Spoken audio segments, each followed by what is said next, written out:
గంధస్థిలే తైలం కాష్ఠేగ్నిం పయసి ఘృతం ఇక్షే గుడం తథా దేహే పశ్యాత్మానం వివేకినః. కాలగమనంలో శరదృతువుని పూర్తి చేసుకొని హేమంత ఋతువులోకి మనమందరం కూడా ప్రవేశించాం.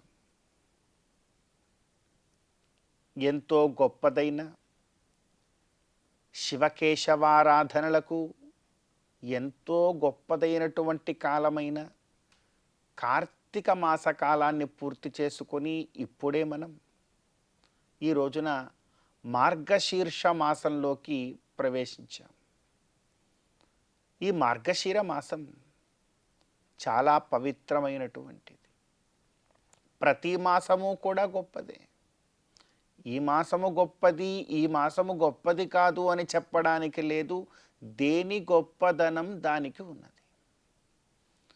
భగవంతుడు కూడా స్వయంగా అంటాడు, మాసానాం మార్గశీర్షోహం అంటూ. ఈ మార్గశీర మాసం భగవంతుడి యొక్క కైంకర్యానికి, ముఖ్యంగా మహావిష్ణువు యొక్క ఆరాధనకి చాలా గొప్పదైనటువంటి ఫలప్రదాయకం అవుతుంది. ఈ మార్గశిర మాసంలో చతుర్భుజాలతో శంకుచక్రాలతో మనల్ని అనుగ్రహించేటువంటి శ్రీ మహావిష్ణువుని ఎంతగా ఆరాధన చేస్తామో అంత గొప్పదైనటువంటి ఫలాన్ని మరి ఈ మార్గశిర మాసంలో మనమందరం కూడా పొందగలుగుతాం. మరి ఆ కైంకర్యాన్ని చేసే ప్రయత్నం చేస్తూ భగవత్ తత్వాన్ని ఎలా అవగతం చేసుకోవాలో, వేదాంతములన్నీ కూడా భగవంతుడి గురించి ఎలా ఉంటాడు ఈ లోకంలో అని చెప్తూ ఉన్నాయో ఆ తత్వాన్ని కాస్త గమనించే ప్రయత్నం చేద్దాం. పుష్పే గంధః తిలే తైలం కాష్ఠేగ్నిం పయసి ఘృతం. పుష్పే గంధః, పుష్పములలో గంధము ఎలా దాగి ఉంటుందో అలా ఈ లోకమంతా కూడా భగవంతుడు దాగి ఉంటాడు.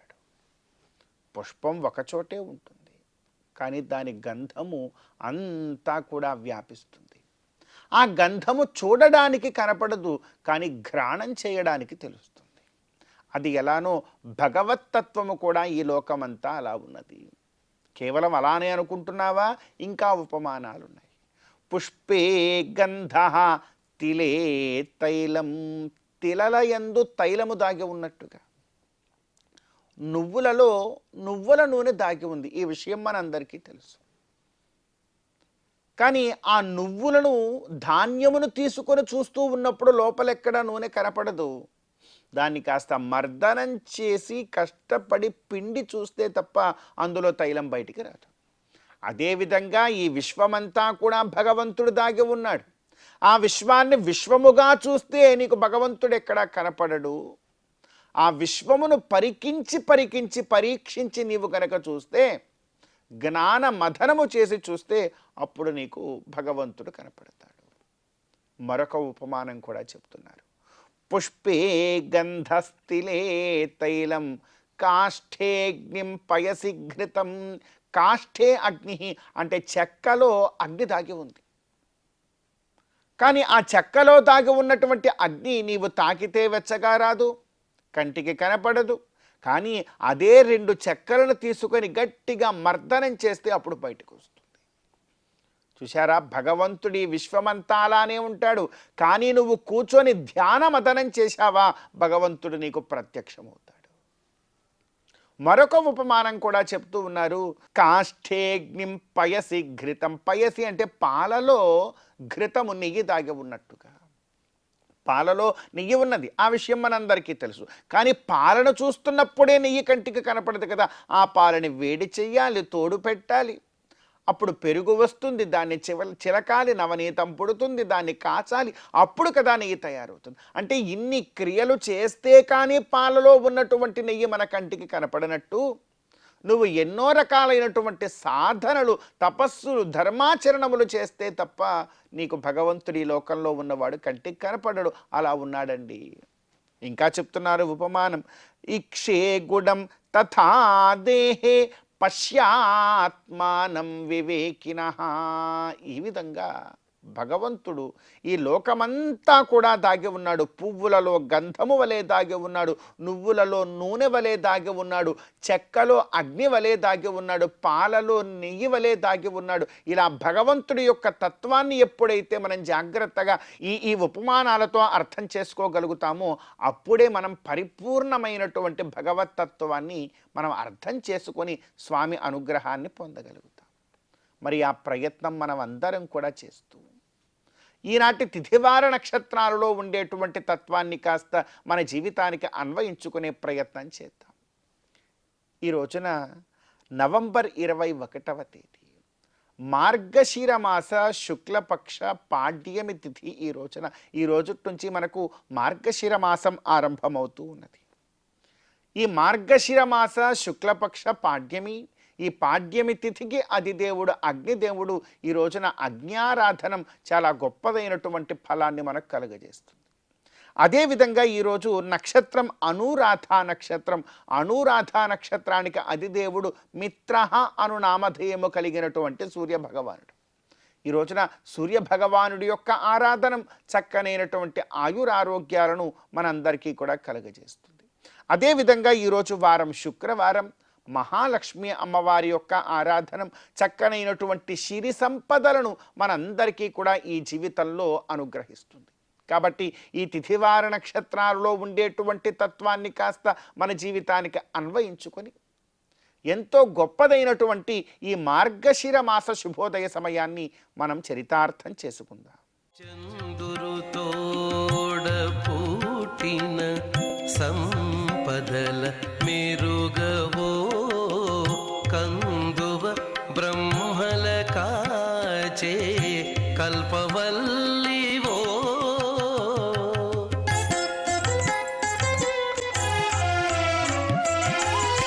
అందిన గోవిందునికి అండనే తోడు నీడై ఉండానవు మా ఇంటనే ఉండవమ్మా అమ్మ జయలక్ష్మి వరలక్ష్మి సంగ్రామ వీరలక్ష్మి ప్రియురాలవై హరికి బెరసితివమ్మా.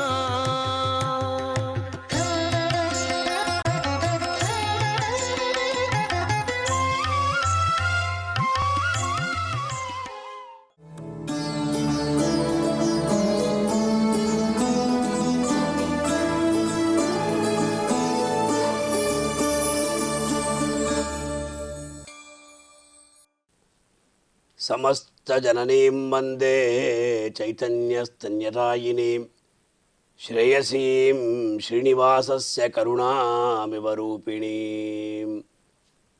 ప్రియ భాగవతోత్తరారా, శ్రీహరి పట్టపురాణి హరి అంతరంగైనటువంటి పద్మావతి అమ్మవారి యొక్క కార్తీక బ్రహ్మోత్సవాలు తిరుసుకనూరు అనే దివ్యక్షేత్రంలో అంగరంగ వైభవంగా జరుగుచున్నటువంటి ఈ శుభ సందర్భంలో ఆ పద్మావతీదేవిని ఏ ప్రకారంగా ఆచార్యుల వారు స్తోత్రం చేశారు ఆ విషయ విశేషాన్ని తెలుసుకునే ప్రయత్నం చేద్దాం. శ్రీ వెంకటేశ్వర స్వామివారి యొక్క ఘంటాస్వరూపుడైనటువంటి వేదాంత దేశికుల వారు శ్రీస్తుతి అనే అద్భుతమైనటువంటి స్తోత్రాన్ని రచించారు. శ్రియ స్తుతి శ్రీస్తుతి, అమ్మవారి యొక్క స్వరూప రూప గుణ వైభవాదులంతటినీ కూడా స్తోత్రం చేసేటువంటి ఒక అద్భుతమైనటువంటి కృతి అన్నమాట. అందులో సంప్రదాయం ప్రకారం శరణాగతి చేస్తున్నారు అమ్మవారి. మానాతీత ప్రతిత విభవాం మంగళం మంగళానాం వక్షపీఠీం మధు విజయినో భూషయంతీం స్వకాంత్యా ప్రత్యక్షానుశ్రవిక మహిమ ప్రార్థినీనాం ప్రజానాం శ్రేయోమూర్తిం శ్రియమశరణ త్వాం శరణ్యాం ప్రపద్యే.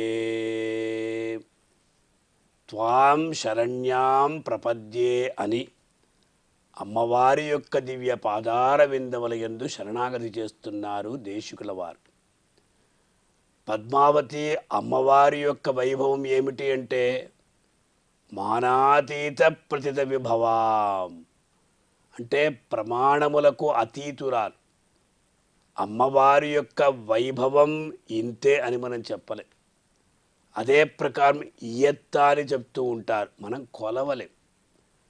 అంటే భగవంతుడి యొక్క వైభవం ఏ ప్రకారంగా ఉంటుందో అలాగే అమ్మవారి యొక్క వైభవం తత్సమానంగానే ఉంటుంది అని శాస్త్రం.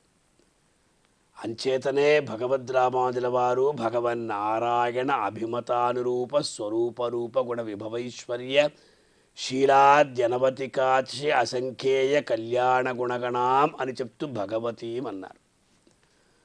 అటువంటి అద్భుతమైనటువంటి వైభవాన్ని కలిగి ఉన్నది పద్మావతి అమ్మ. మాన అతీత ప్రథిత విభవాం, ఉత్కృష్టమైనటువంటి వైభవాన్ని కలిగి ఉన్నటువంటి అమ్మ. మంగళం మంగళానాం, మంగళానాం మంగళం. లోకల్లో ఏ ద్రవ్యములైతే మంగళ పదార్థములుగా అక్కడ కీర్తించబడుతున్నాయో ఆ సమస్త మంగళ ద్రవ్యాలకు కూడా మంగళాన్ని కలిగించేటువంటి స్త్రీమూర్తి ఎవరు అంటే పద్మావతి అమ్మ. మంగళం మంగళానాం. అది మాత్రమా, వక్షపీఠీం మధు విజయినో భూషయంతీం స్వకాంత్యా. మధు విజయిన అంటే భగవంతుడు మధుకైటబులు అనేటువంటి రాక్షసుల్ని సంహరించాడు. లోకక్షేమార్థం సంహరించినటువంటి మధుకైటభ అరి అయినటువంటి మధుసూదనుడైనటువంటి ఆ స్వామివారి యొక్క దివ్యమైనటువంటి వక్షస్థలాన్ని తన యొక్క కాంతి చేత ఇతోధికంగా ప్రకాశింపచేసేటువంటి పద్మావతి అమ్మ. వక్షపీఠీ అంటే స్వామివారి యొక్క వక్షస్థలంలో ఒక ఆసనాన్ని ఏర్పరచుకున్నదట మహాలక్ష్మి. స్వకాంత్యా భూషయంతి, తన యొక్క కాంతి చేత. అంటే ఎటువంటి కాంతి అన్నారు? కాంతి అంటే ప్రకాశం. అమ్మ అంటేనే ప్రకాశవంతురాలు. హిరణ్యవర్ణాం హరిణీం సువర్ణరజతస్రజాం చంద్రాం హిరణ్మయీం లక్ష్మీం జాతవేదో మావహ అని వేదం చెప్తుంది కదా. అందువల్ల అటువంటి ఆ సువర్ణ శోభితమైనటువంటి అమ్మవారి యొక్క దివ్య స్వరూపం. మధు విజయిన భూషయంతీం స్వకాంత్యా, తన యొక్క కాంతి చేత భగవంతుణ్ణి కూడా ప్రకాశింపచేస్తుంది. శాస్త్రం సంప్రదాయం ఏం చెప్తున్నది అంటే శంఖచక్రాదులు గలవాడు మహావిష్ణువు అని అందరూ కూడా భ్రమలో ఉంటారు.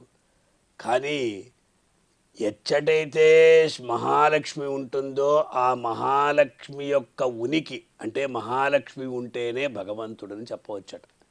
ఇదే సంప్రదాయం, ఇదే సత్సంప్రదాయం.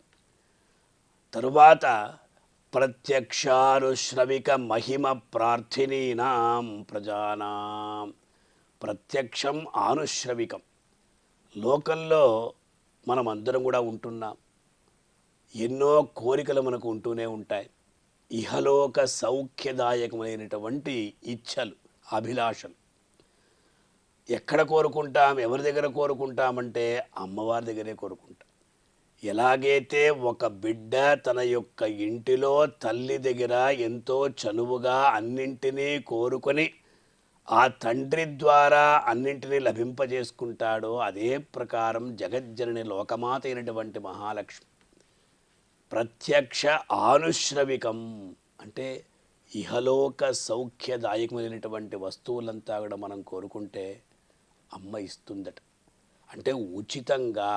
ఉచితం అంటే ఇక్కడ యుక్తంగా, అతను ఏది కోరుకున్నా ఇవ్వడం కాదు. ఆ భక్తుడికి హితాన్ని కలిగించేటువంటి పదార్థ సమూహం. ప్రత్యక్ష ఆనుశ్రవికం అంటే ఇహలోక సౌఖ్యం మాత్రం కాదు సుమా, పరలోక సౌఖ్యాన్ని కూడా ఇస్తుంది. ఎలా ఇస్తుంది అంటే స్వామివారి దగ్గర పోయి ఆ భక్తుని యొక్క ఆశ్రితుని యొక్క విషయాలంతా కూడా ఆవిడ వినిపిస్తుంది. ప్రార్థినీనాం ప్రజానాం, ఏ ప్రజలైతే, ఏ జనులైతే, ఏ భక్తులైతే, ఏ ఆశ్రితులైతే అమ్మవారి దగ్గరికి వెళ్ళి కోరుకుంటారో ఆ మహాతల్లి ఏం చేస్తుందంటే ఇహలోక సౌఖ్యంతో పాటు పరలోక సౌఖ్యాన్ని కూడా మనకు ఇస్తుందట. శ్రేయోమూర్తిం శ్రియమశరణ త్వాం శరణ్యాం ప్రపద్యే. ఆవిడ సాక్షాత్ శ్రేయోమూర్తి, మంగళమూర్తి. మనమేమి అక్కడ పోయి స్తోత్రం చేయవలసిన కూడా పని లేదట. అమ్మవారిని ఒక్కసారి మనం దర్శించుకుంటే చాలు. ఆ శ్రియం, శ్రీ అనే పేరు కలిగినటువంటి అమ్మవారిని మనం త్వాం శరణ్యాం ప్రపద్యే, అమ్మా మేమందరం కూడా శరణాగతి చేస్తున్నాము, మమ్మల్ని అందరినీ కూడా కాపాడు అని ఈ ప్రకారంగా మనం అమ్మవారిని స్తుతించి శ్రీవారి యొక్క అనుగ్రహాన్ని పొంది తరిద్దాం. ఓం నమో వెంకటేశాయ. 16 పల్లెలతో బంగారు పతిమా చెదరని వేదముల చిగురుబోడి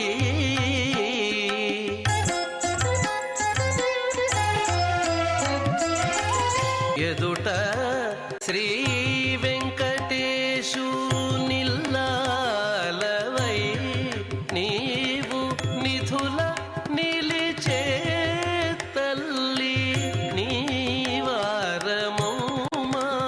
అమ్మా జయలక్ష్మి వరలక్ష్మి సంగ్రామ వీరలక్ష్మి ప్రియురాలవై హరికి వెరసితివౌమా అమ్మా జయలక్ష్మి వరలక్ష్మి సంగ్రామ వీరలక్ష్మి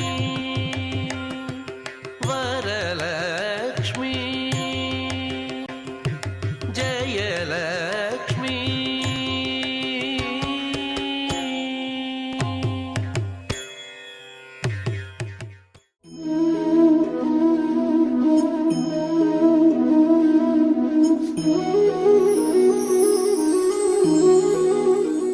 ప్రతి జీవుడు ప్రాతకాలంలో సూర్యోదయాత్ పూర్వమే నిద్రలేచిన వెంటనే, అంటే బ్రాహ్మీ ముహూర్తంలో నిద్రలేయడం చాలా శ్రేయస్కరమని పెద్దలు చెప్తూ ఉంటారు. అలా బ్రాహ్మీ ముహూర్తంలో నిద్రలేచిన వెంటనే మనం భగవన్నామస్మరణం చేయాలి. ఎవరైతే ఈ పంచభూతాత్మకమైనటువంటి పవిత్ర సృష్టిలో, ప్రకృతిలో మనకు కూడా ఒక భాగస్వామ్యం కల్పించి ఒక జీవునిగా మనుగడ సాగించే అవకాశం కల్పించినటువంటి దేవదేవుడు ఎవరైతే ఉన్నారో ఆ దేవదేవుణ్ణి మనం ఏ పేరుతో పిలిచినా, శివుడన్నా కేశవుడన్నా ఎలా అన్నా, ఆయా దేశకాల పరిస్థితులలో కాలాన్ని అనుసరించి కొన్ని నామస్మరణలు, కొన్ని యొక్క ప్రార్థనలు మన పెద్దలు చెప్పారు. శివపురాణంలో వాయువ్య సంహితలో పరమశివుని యొక్క పేర్లు, పరమశివునికి ఇష్టమైనటువంటి ఆ స్వామి యొక్క 8 పేర్లు చెప్పారు. శివో మహేశ్వరశ్చైవ రుద్రో విష్ణు పితామహ సంసార వైద్య సర్వజ్ఞ పరమాత్మ ఇది ముఖ్యతః అన్నారు. పరమాత్మకు ఆదిమధ్యాంతరయుడైనటువంటి ఆ దేవదేవునికి ఎన్నో పేర్లుంటాయి. అష్టోత్తర శతనామావళులు, అష్టోత్తర సహస్రనామావళులు, అనంతనామధేయములు, ఎన్నో పేర్లుంటాయి. కానీ అవన్నీ మనం స్మరించలేం కదా. కాబట్టి అందులో ముఖ్యమైనటువంటి ఏవో ఆచార్య పురుషులు, వ్యాసాది మహర్షులు నిర్దేశించినటువంటి అంశాలతో కూడినటువంటి ఈ నామధేయాలు. శివో మహేశ్వరశ్చైవ, శివుడు అంటే శుభుడు, సమస్త శుభపరంపరలు ప్రసాదించువాడు, సమస్త ఐశ్వర్యములు ప్రసాదించువాడు. ఏ జీవునికైనా శుభము, ఐశ్వర్యము, సుఖము ఇవన్నీ కోరుకుంటాడు. మనకు మానవ జీవితంలో ఎన్నో కష్ట నష్టాలు కూడా ఉంటాయి, దుఃఖాలు కూడా ఉంటాయి, బాధలు ఉంటాయి, విషాదాలు ఉంటాయి. అయితే అవన్నీ కూడా మనం సుఖములుగా మనకు సౌలభ్యం కలిగే రీతిలో ఉన్నటువంటి సంపదలుగా ఎలా మలుచుకోవాలో అటువంటి మలుచుకునే రీతిలో మనకు కొన్ని విషయాలు తెలియాలి. జ్ఞానం, పవిత్రమైన ఆలోచనా శక్తి కావాలి. ఆ ఆలోచనా శక్తి ప్రేరణ జరగాలి, అంతఃప్రచోదన జరగాలి.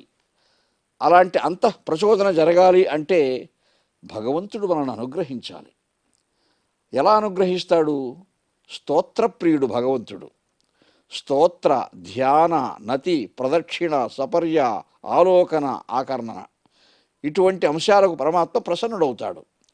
కాబట్టి ఆ పరమాత్మ యొక్క నామధేయాలలో శివుడు అంటే సుహుడు, మహేశ్వరుడు, ఆయన సమస్త ఐశ్వర్యములు ఇవ్వగలిగినటువంటి వాడు, గొప్ప సంపదలు ఇవ్వగలిగినటువంటి వాడు, జ్ఞాన సంపదలు ఇవ్వగలడు, బాహ్య సంపదలు ఇవ్వగలడు, అంతఃసంపదలు ఇవ్వగలడు, కామక్రోధాదులను జయించే శక్తియుక్తులు ఇవ్వగలడు, బహిశత్రువులను జయించే బల పరాక్రమాదులు ఇవ్వగలడు. కాబట్టి ఆయన మహేశ్వరుడు, సకలమునకు ఈశ్వరుడు. కాబట్టి రుద్రో విష్ణు పితామహ. రుత్ అంటే దుఃఖమును పోగొట్టువాడు రుద్రుడు. ఋతము అంటే నాదము, నాదప్రియుడు. మనము అంతరంగంలో నిశ్చలంగా ఆ పరమాత్మ యొక్క పుణ్యశ్రవణ కీర్తనుడు అన్నారు. కృష్ణం కమలపత్రాక్షం పుణ్యశ్రవణ కీర్తనం. పుణ్యశ్రవణ కీర్తనుడు అంటే నాదప్రియుడై, స్వరప్రియుడై, శబ్దప్రియుడై, శబ్ద ప్రవాహంతో కూడినటువంటి ఒక మంత్రము కానీ స్తోత్రము కానీ అవతరించి భక్తులను అనుగ్రహించే దేవదేవుడు.